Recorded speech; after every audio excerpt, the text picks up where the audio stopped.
Never seen such a war. Johnny Reb don't get you, the Indians will. You'll get this California gold through. General Grant will have our scalps anyway. Push them through, Sergeant.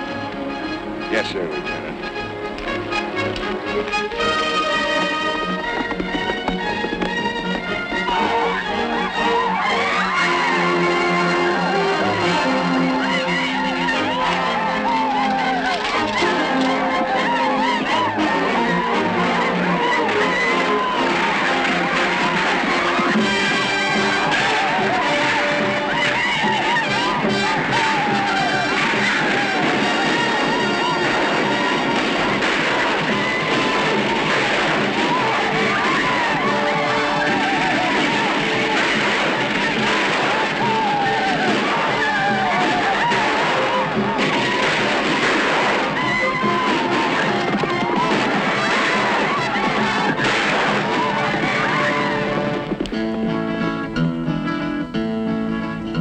I sing as I wander along on the lonely road. There's a song in my heart as I'm toting my weary load. Over mountain and desert and valley, with the wind for a compass I see that I'm on the right road, and mine is a light load for me. Thanks to the heroes before me, I'm free as the breeze. I go wherever I please, with my song along Freedom Road. Gone are the dark days of the war between the states. Gone too are the rumbling wagon wheels on the old pioneer trails. Today, other wheels are rolling on the superhighways of modern America. This is a story of America and some of the people along the way. The people could be you or me or the neighbor next door. That is, all except one. The story begins on a California highway near San Francisco. Meet Jimmy Rollins of Seattle on his way to Washington, D.C. and his first Boy Scout Jamboree. He's getting a king-size thrill out of the ever-changing view of America through these big picture windows. How's it look to you so far, son? It's the greatest. Take this highway, for instance. It follows the coast all the way down to San Diego. And then remember, it's the same road the Spaniards followed almost 200 years ago. Only they called it El Camino Real, King's Highway. Try and imagine how it looked then. You mean with Spaniards on horseback? In your own mind's eye, yes. Fred Schroder of Portland, Oregon, also has his place in this story of America. Summoned to the nation's capital to receive a medal for his only son, Fred Schroder should be a proud man. He isn't.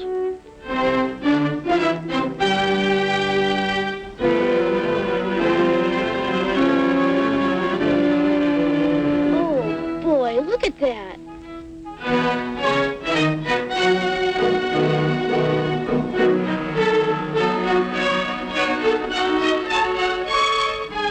It's the longest single-span bridge in the world. Gee whiz.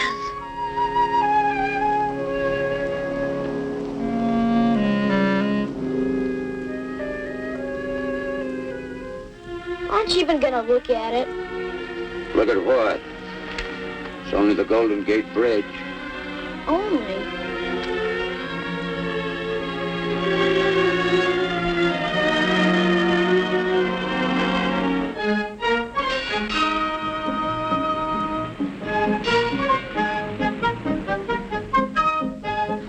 Sure doesn't look like the Old West. Well, maybe not here and now, but they tell me you should have seen it 100 years ago.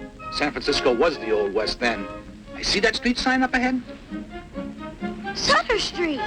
Behind that sign, I see Sutter's Mill, in the valley of the Sacramento. The year is 1848. John Sutter's workmen were digging a new mill race in the river and found gold.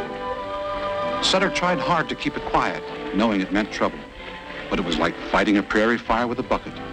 People came from everywhere, from way beyond the far Missouri, the Mississippi, and the Monongahela.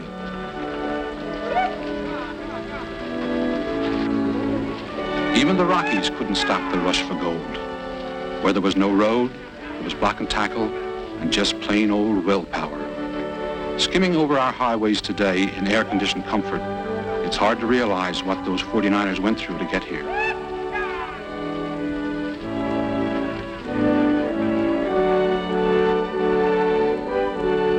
A lot of them didn't make it, but the rest kept coming. It went on until the river of the Sacramento and all the runs and creeks were swarming with men seeking California gold. Gee, I can almost see it. Boy, I wonder what happened to all that gold. I can tell you what happened to some of it. This man is another figure in our story of America, perhaps the greatest of them all. Mark him well. In his way, he is to affect the lives of several people. During the war between the states, both the North and the South badly needed that gold. Once General Grant sent a detachment to bring through a wagon train of it. They were massacred by Indians. It's all part of our American history now, Jimmy. History we can be proud of. How'd you know my name was Jimmy? Isn't he a little young for propaganda? Well, I never thought of patriotism as having an age limit. Why shouldn't we be proud of our history, Mr. Schroder? Even as late as that of Korea. What do you mean by that? San Francisco Terminal, 40 minutes for lunch. Well, Jimmy, let's see what's on the menu, huh? Bye. So long, Jimmy. Say hello to the president for me.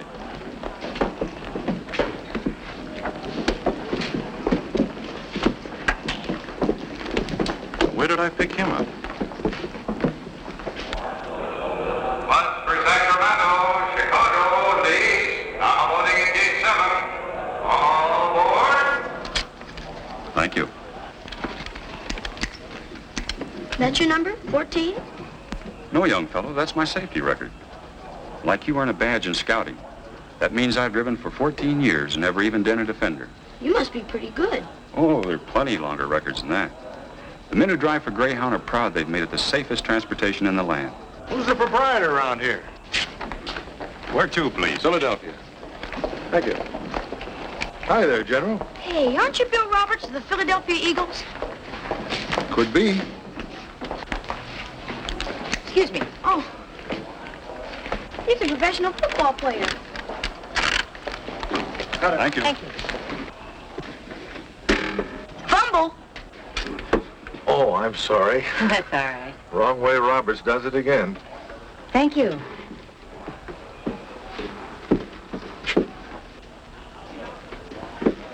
Thanks, Coach.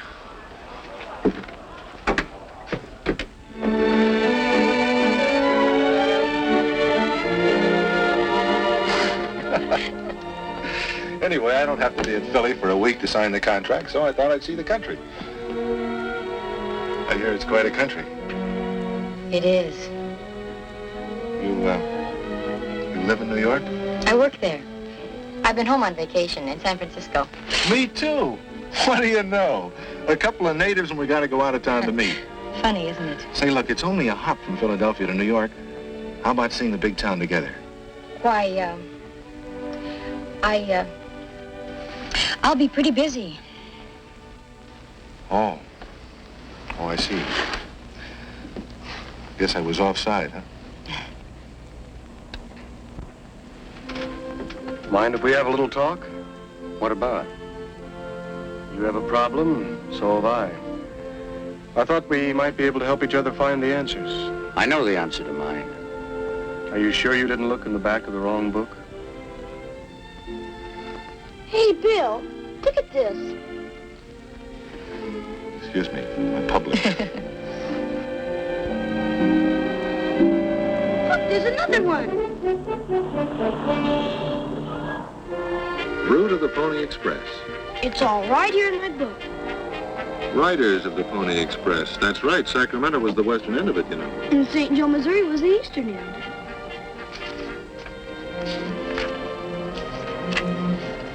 Here it is. Listen. The first telegraph line had been strung as far west as St. Joe, Missouri. From there on, the mail had to be carried by stagecoach. It was 2,000 miles from St. Joe to Sacramento. It took weeks and months, and then they didn't always get through. That's when the Pony Express was organized. People said it couldn't be done, but it was. 80 daring young riders, many in their teens, and 500 thoroughbred horses. They had stations along the way so a rider could change horses every 30 to 40 miles. These pony riders would start out from St. Joe with a pistol and a prayer book and the Sacramento mail. No matter what the difficulties, the dangers, or the obstacles, the riders went through.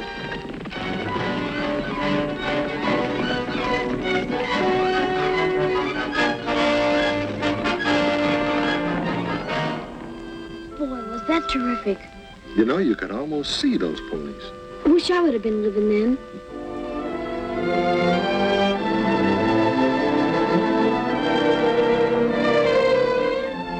How old are you, young man? 13, sir. 13. 10 years ago. He liked the West, too. Who, Mr. Schroder? He was a Boy Scout. They couldn't wait to get him in uniform, either. Easy, Schroder. Look at this guy. Don't you like this country, mister? No, Bill. If you want to fight for it, they'll give you a uniform, too. I put mine away after Korea. Any more questions? I think it's time for some answers, Bill. Mr. Schroeder's only son was killed in Korea. We just found out how. The boy's been awarded the Congressional Medal of Honor. Mr. Schroeder's on his way to Washington to accept it. I'm sorry, sir. I didn't know. I didn't know anybody. Congressional Medal of Honor. Gosh, that's the highest there is. Is it?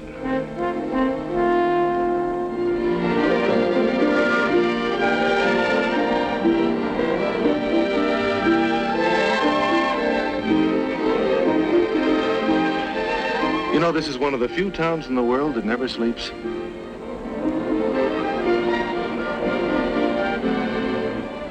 They all come here to gamble. Or because they have gambled and lost. You mean I mean, a person ought to be real sure she's marrying the right guy. Waldo's a fine man, and he has good prospects, too. Waldo? Besides, he's my boss. Well, I'm sure he's a good, dependable guy, but do you have fun together? Of course. Oh, well, not frivolous, but... Oh, well, frivolous is the best kind sometimes. That's where I could be a help.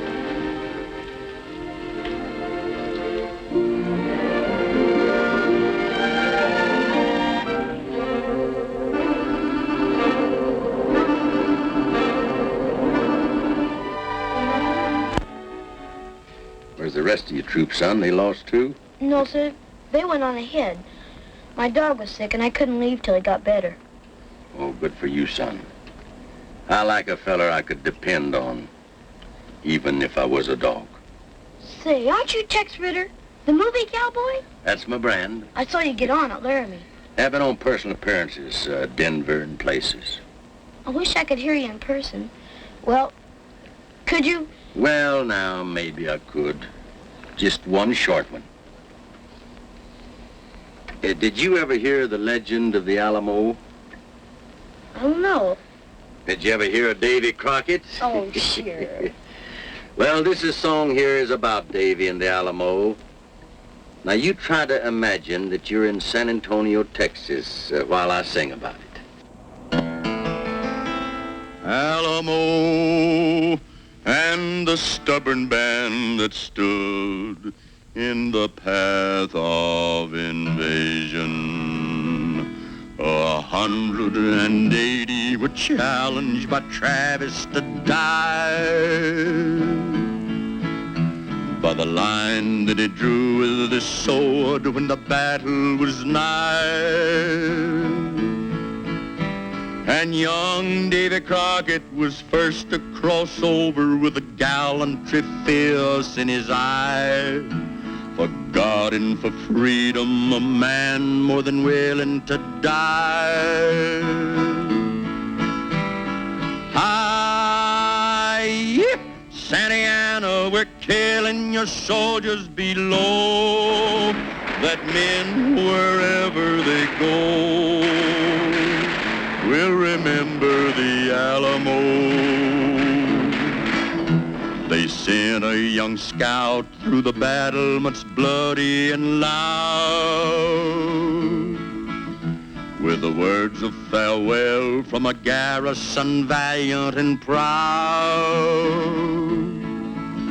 Grieve not, little darling, my dying, if Texas is sovereign and free. We'll never surrender and ever with liberty be.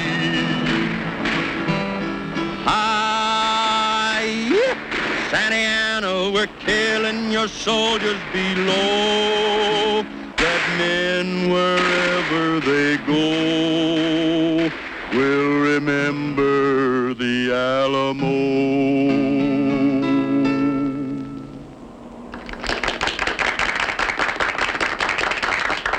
Even our songs glorify senseless sacrifice. What good did it do those few men to fight on when they knew they'd all be killed anyway? If I'd known the answer to that for sure, I wouldn't be here. I don't understand you. You will. Before this trip's over, I promise you. Honest, Mary. That's the way it is. Oh, Bill. Right when I thought I had my life all planned and ordered. Why did you have to come along? I'm awful glad I did. Aren't you? I don't know. Now, that's why I like this kind of travel. To me, every mile of America is a magnificent mile. Especially when you can see it close up like we're doing.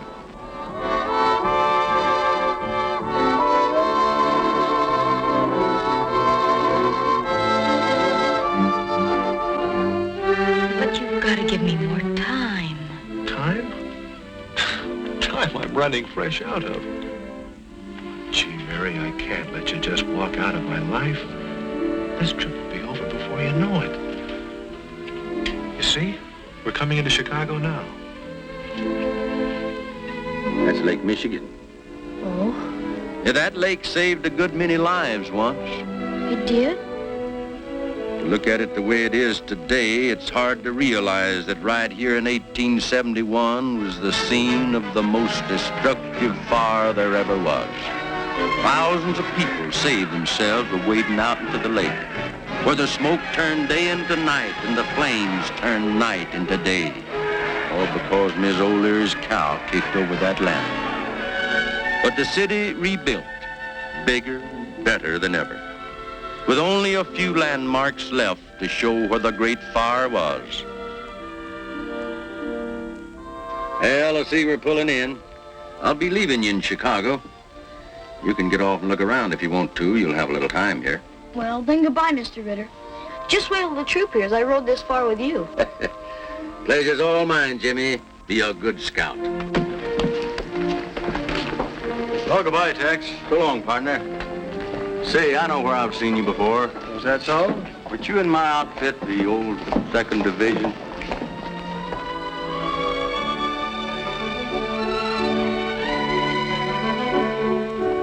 Well, we'll have lunch in Cleveland. Cleveland already? Why is it time flies so when you're happy and drags so when you're unhappy? Ought to be the other way around. Hurry up when you're unhappy and slow down when you're happy so you can enjoy it. You're a funny girl. I mean, funny peculiar or funny ha-ha? I mean, funny, wonderful. Hey, Bill.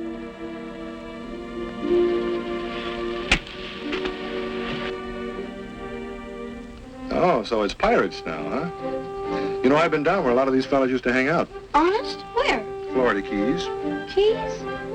Yeah, it's a string of islands off the southern tip of the United States. They're connected by a series of bridges, making a highway almost 100 miles long as the crow flies, stretching right out over the ocean, all the way to Key West. These islands were said to be part of the old Spanish Main. Like it says here in your book. Among these keys and coves, buccaneers used to lie in wait till a fat merchantman came along or a rival pirate crew, whereupon they would grapple in a furious fight.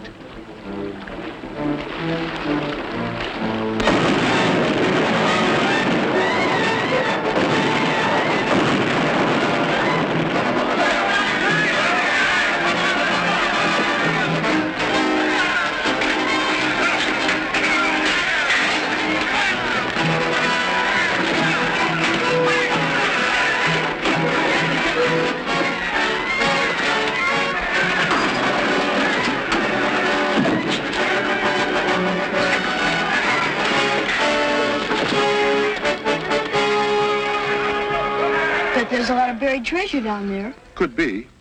Of course, the important thing is to recognize a treasure when you find one.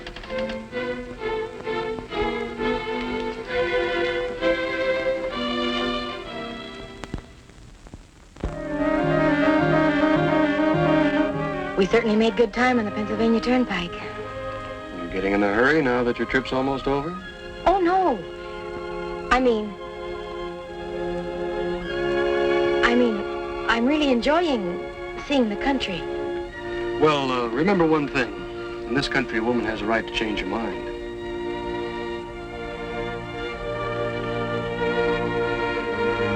Well, we're coming to another post house. Last stop before Philadelphia.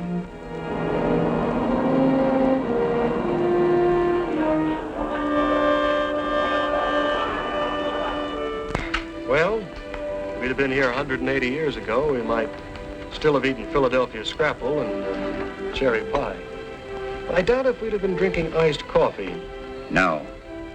There wouldn't have been this many people, I bet. No, you're right. Although the roads were all pretty well traveled in 1776, bringing delegates to the Continental Congress. They came from all corners of the 13 colonies, by stage, by colonial coach, and by horseback. Men who were on their way to keep their date with history. And naturally, there were delegates from Boston to report firsthand on Massachusetts' answer to the stamp tax. A secret organization of patriots. We'd call them underground today. The Sons of Liberty staged the famous Boston Tea Party. Disguised as Indians, they threw 3 shiploads of heavily taxed tea into the harbor. So the delegates were gathering in a building that still stands in Philadelphia. Their meetings were stormy and exciting. Some of the colonists felt they weren't being so badly treated by standards of the old country. But over here, the people were beginning to breathe the exhilarating air of freedom. It was a new idea in the world, and they liked it. But it was a dangerous idea to espouse.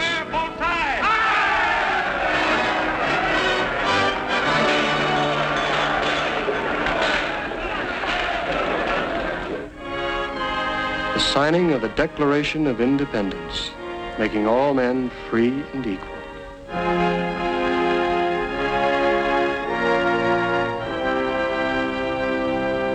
Why so large a signature, my friend?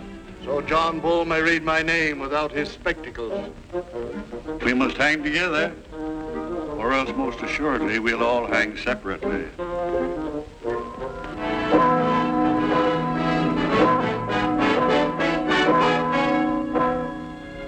You can see that same Liberty Bell in Philadelphia today. In Independence Hall, where America became the first free nation on earth. Hey, I want to go get some chewing gum. Go ahead.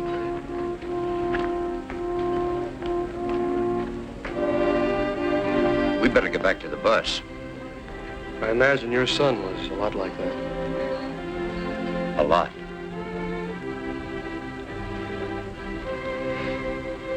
I have an idea. You know, there are shrines and memorials to all our wars. America is still paying the price for liberty even to this year of 1900 and now. Let's get to the point. Gladly. I think we ought to take a short side trip, you and I. There's a bus waiting.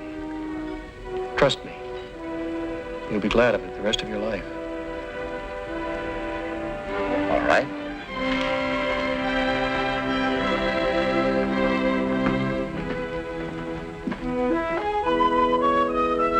So it is that when the rest of the party rolls into Philadelphia, Schroder and the friendly stranger are missing. And these two have a problem of their own growing more acute by the moment. Okay.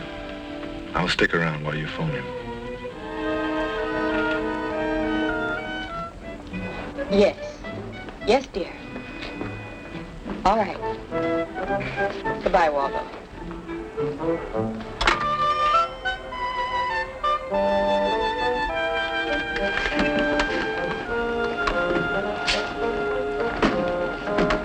Mary?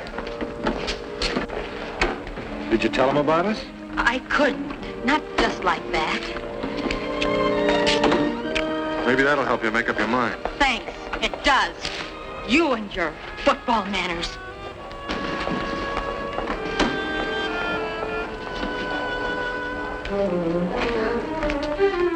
So it is with confused emotions that Mary returns to New York, to her pleasant career girl routine, and to Waldo.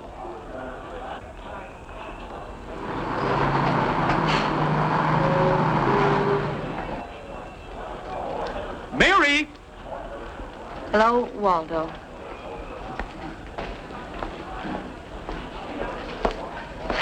Welcome, thrice welcome.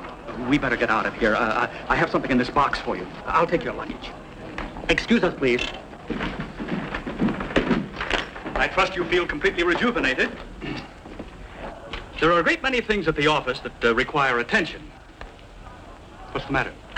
Waldo, I've got to tell you something. Yes, my dear.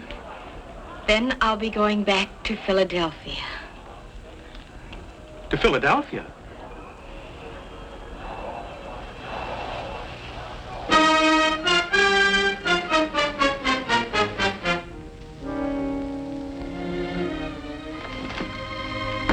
You did say 3 o'clock, didn't you? He better be here at 3, and he better sign that contract. He will. We'll need the money.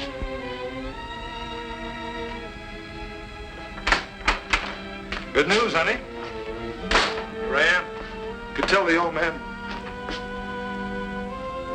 Mary. But you... Now, what kind of language is that? Yeah, but Waldo. What about Waldo? Does that answer your question? The ring never belonged there in the first place. It belonged to my mother, really. I just switched it. Well, Bill Roberts, you've got the ball.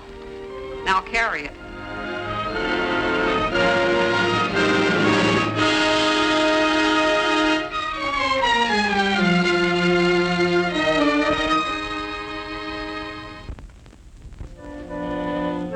This is the mysterious destination to which the stranger has lured Fred Schroder.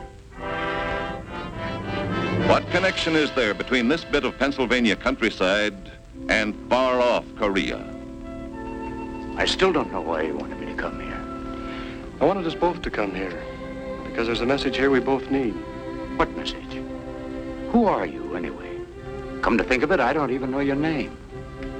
Almost 100 years ago, when he came to Gettysburg, it was in this very town.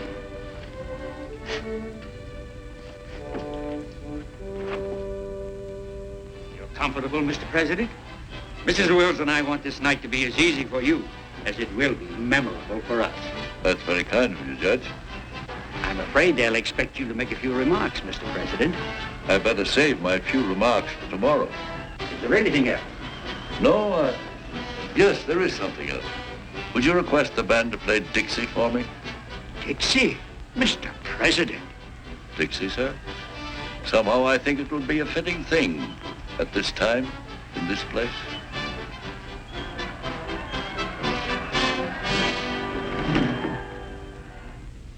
Fellow citizens, the President is very tired, and he'd like to be excused until tomorrow. He asks that the band play Dixie. Dixie? Why, what does he mean by that? Does he know that Gettysburg is in Pennsylvania?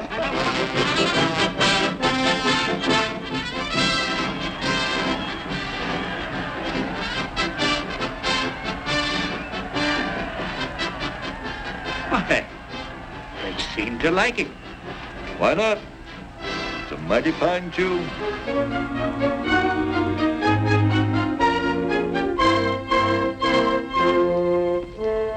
I think you can hear it here.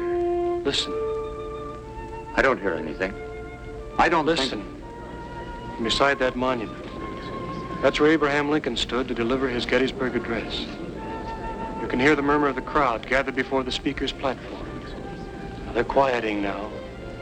He's coming forward. You can hear him now. 87 years ago, our fathers brought forth on this continent a new nation, conceived in liberty and dedicated to the proposition that all men are created equal. Now we are engaged in a great civil war, testing whether that nation, or any nation so conceived and so dedicated, can long endure. We are met on a great battlefield of that war. We have come to dedicate a portion of that field as a final resting place for those who here gave their lives, that that nation might live, that from these honored dead we take increased devotion to the cause for which they gave the last full measure of devotion. That we here highly resolve that these dead shall not have died in vain. That this nation, under God, shall have a new birth of freedom, and that government of the people, by the people, and for the people, shall not perish from the earth. Did you hear that, Schroder? Did you hear that? That was a message we both needed. That these dead shall not have died in vain. They wonder sometimes, those who gave that last full measure of devotion, if the people who inherited this country are worth the sacrifice. Well, I've seen both now. I've seen the country and the people. They're worthy of each other. You've made me understand, too. You have made me proud. Proud and humble. I'm glad. Look after Jimmy, will you? I'll see you in Washington. Of course. And I want to thank...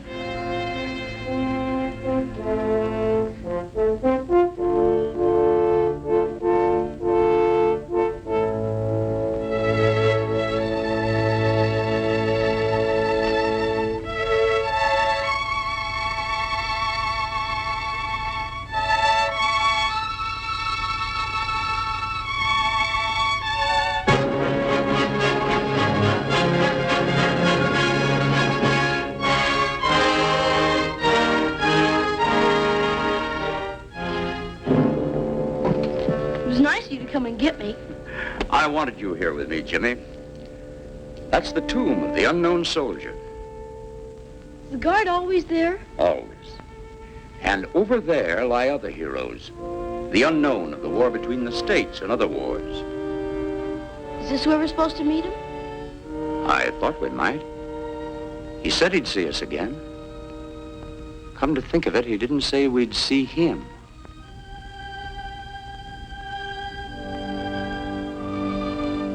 He was kind of strange, but nice.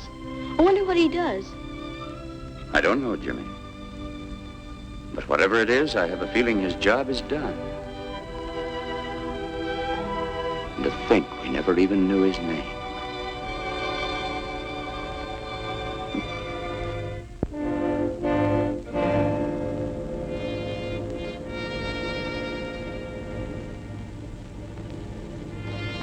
His name, like the words of President Harding when he dedicated this spot, the name of him whose body lies here took flight with his imperishable soul. We know only that his death marks him with the everlasting glory of an American who died for his country.